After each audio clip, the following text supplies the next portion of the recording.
Bienvenue dans le 13h de la radio B24 de ce mercredi 19 juillet 2023. Le sommaire. Campagne de vaccination contre la poliomyélite. Plus de 457 000 enfants vaccinés dans les hauts-bassins du 14 au 17 juillet 2023. Situation sécuritaire au Burkina. Les femmes des 13 régions s'engagent aux côtés du président de la transition. Hier dans la matinée, elles ont échangé avec Ibrahim Traoré. Mesdames et messieurs, voilà ce qui constitue la une de l'actualité de ce jour sur la radio B24. Bonjour et bienvenue.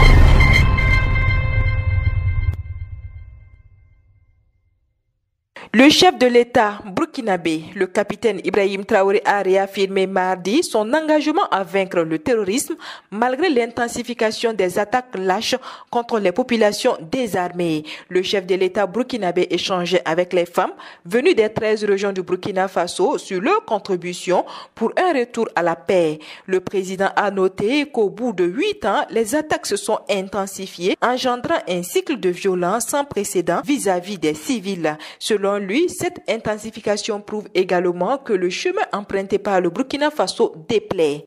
Contribution de la femme à l'effort de sécurité, de paix et de cohésion sociale au Burkina Faso. C'est autour de cette préoccupation que la coordination des femmes du Burkina Faso se sont entretenues avec le président de la transition, le capitaine Ibrahim Traoré.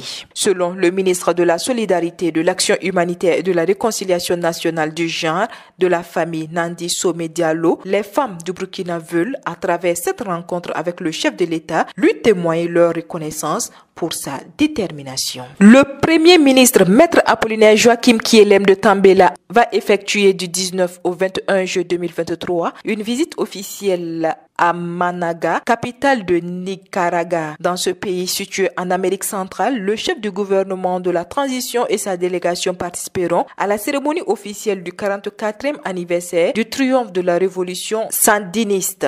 Au menu du séjour de Maître Apollinaire Joachim Kyelem de Tambela figure également un entretien avec le président de l'Assemblée nationale de Nicaragua, Gustavo Porras, ainsi qu'une réunion au ministère des Affaires étrangères au cours de laquelle des accords et un mémorandum seront signés. Toute autre chose à présent, le radier situé au cœur du village de Nendagou, dans la commune de Bogandé, est fortement endommagé par les eaux, est devenu depuis plusieurs semaines un véritable calvaire pour les usagers de l'axe Bogandé-Mani. Le plus important radier du village de Nendagou, sur la route nationale numéro 18 reliant la commune de Bogandé à celle de Mani dans la province de la Nyanya, a été fortement endommagé par les eaux de pluie. Désormais, le trafic routier est presque interrompu au regard de la forte dégradation du dit radier. Certains camions qui ont souvent tenté de se frayer un passage aux alentours du radier se sont embourbés.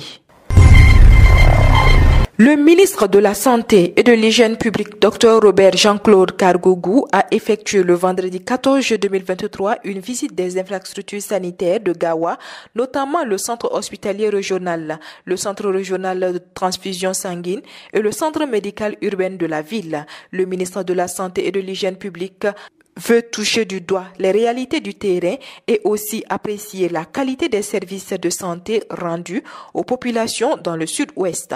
Accompagné de ses plus proches collaborateurs, il a pu s'imprégner des conditions de travail du personnel en se rendant tour à tour dans les services d'urgence médicale, de la réanimation, de la maternité. Dans chaque service, le ministre Kargougou a encouragé et remercié le personnel pour les efforts consentis dans le travail. Après le centre hospitalier régional, il a visité le dépôt préleveur-distributeur du centre régional de transfusion sanguine du sud-ouest où il a encore félicité le personnel malgré les conditions de travail. Restons toujours dans la santé pour parler cette fois-ci de la campagne de vaccination contre la poliomyélite avec plus de 457 000 enfants vaccinés dans les hauts bassins. Le ministère de la Santé et de l'Hygiène publique, en partenariat avec l'UNICEF et l'OMS, a organisé du 14 au 17 juillet 2023 une campagne nationale de vaccination contre la poliomyélite dans la région des Hauts-Bassins et à la date du 17 juillet dans la matinée, 457 045 enfants de 0 à 59 mois ont été vaccinés.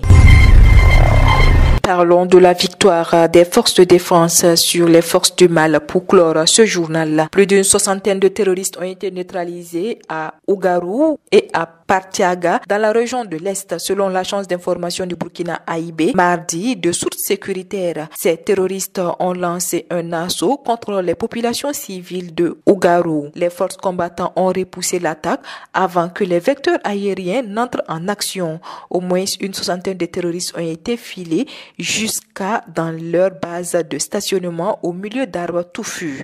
Ils ont péri dans des bombardements. À Partiaga, les forces armées ont réussi aussi à contrecarrer une attaque de l'ennemi. Malgré la rudesse du terrain, les forces de défense et de sécurité et les volontaires pour la défense de la patrie continuent leur mission de reconquête de l'intégrité territoriale et du rétablissement de la paix. C'est ici que s'arrête l'actualité de ce mercredi 19 juillet 2023 sur la première web radio du Burkina. Merci à vous qui nous avez suivis. L'actualité continue sur www.radio24.